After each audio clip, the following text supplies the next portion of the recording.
novelist in our midst.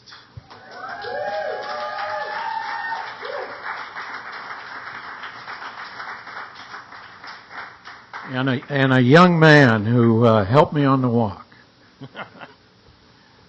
I have no idea what comes next, but I'm pretty confident it's going to be pretty special. All right, thanks for having me. This is an honor. My name is John Leslie. I'm going to read a chapter from a draft novel called Down in Denver. It's currently under consideration for publication, but it may also be the end of me at some point. The gist of it is that our beat heroes have returned to modern-day Denver, where they invoke the power of literary history to complicate the converging lives of two main characters, one of whom is Evelyn Moore, a disquieted woman who has visions of a former life. I'm going to start with a quote from Kerouac about Denver 1947. This is from Big Sur. But that's my relationship with Evelyn. We're real pals and we can kid about anything. Even the first night I met her in Denver in 1947 when we danced and Cody watched anxiously. A kind of romantic pair, in fact, and I shudder sometimes to think of all that stellar mystery of how she is going to get me in a future lifetime. Wow. And I seriously do believe that will be my salvation, too. Here we go. That morning, Evelyn commuted downtown as usual, but something felt unusual as she walked off the bus at Union Station. She made her way up the pedestrian tunnel, complete with old train platforms and plaques showing the route lines and the years they had run. California Zephyr, 1949 to 1970. San Juan Express, 1888 to 1951, and so forth, feeling as though someone's eyes were following her. But when she turned to look, there were only commuters, the same bleary workers she always saw, dozens of corporate souls just like hers. Through the doors to the central terminal, Evelyn walked between the tall wooden benches, feeling as though she had stepped back in time. The high-backed rows, worn with age, suddenly gleamed with new varnish. The room filled with yesterday families, businessmen reading newspapers, soldiers passing time to and from leave, lovers reuniting, husbands and wives saying their goodbyes, wet eyes welcoming unexpected reunion, and sad faces mourning the possibility of being torn apart until the end of days. Dingy walls returned to newness. Wood moldings and marble tiles snapped straight. The terminal clock reversed its time, winding back over 60 years, and train whistles, conductors in uniform, dining car servants, and ticket clerks appeared as real as history come to life.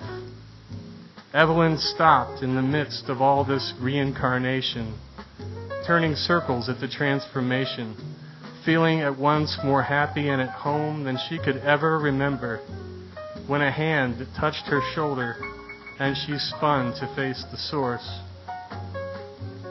"Hi, darling," said a thin-muscled man, his blue crystal eyes shining in her face. "Hi," she said, strangely calm and unsurprised, knowing he would be the one, that somehow she had been in this scene before. "Tell me now, what is this all about?" he continued, shifting his weight in blue jeans, a tight shirt with cigarettes in the sleeve, very James Dean, uncertain and full of life. "Why are we here, of all places, love? And where are Jack and Alan and the children? And the noise, you know, the swirl we all felt back when, that something that brought us all together, yes." Evelyn smiled and touched his cheek. Maybe this whisper of another woman's life wasn't just a bad dream chasing her sanity. After all, she could have thought she was anyone from Denver's past. Billie Holiday, a young Grace Kelly, or anyone in between. Maybe she was the forgotten lover of two beatific men with the stories and legends to prove it, two literary gunslingers firing their words into the lost American night.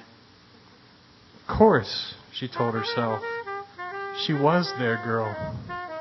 She had taken care of them, paid for their excesses, tolerated their excuses, and loved them both in turns. She had tried to set their records straight, long outliving the failure of their dreams. And now, in some cosmic twist, she had come back to save them from a lasting misperception.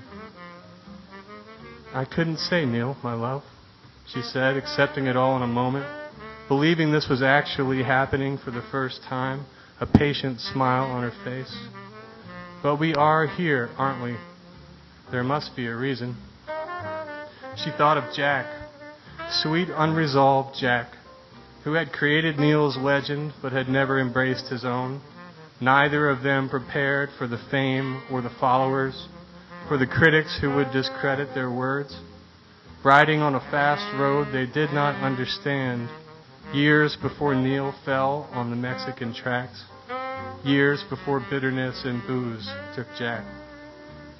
And here she was, a character reborn, walking once again in a young woman's soul. And here was Neil staring at her, the old glint in his eyes, wondering what she wanted him to do. Find him, she said. Find Jack and tell him where to find me. I'll come looking for him here, just like I was looking for you.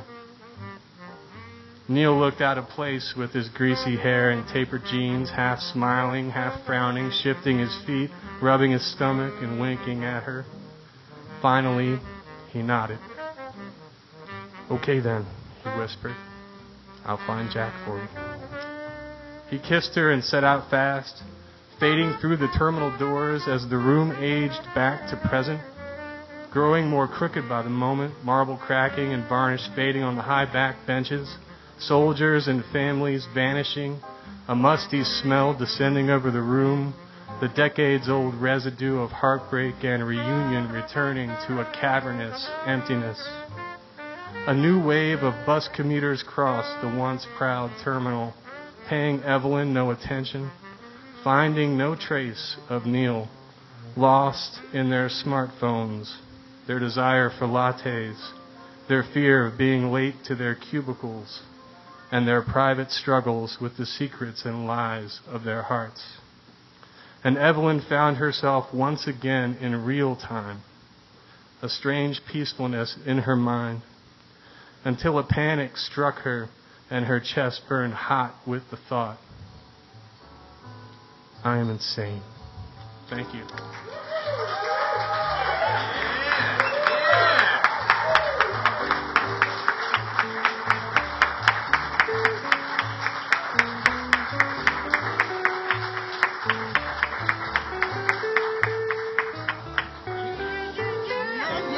Yeah, I'm loving this shit.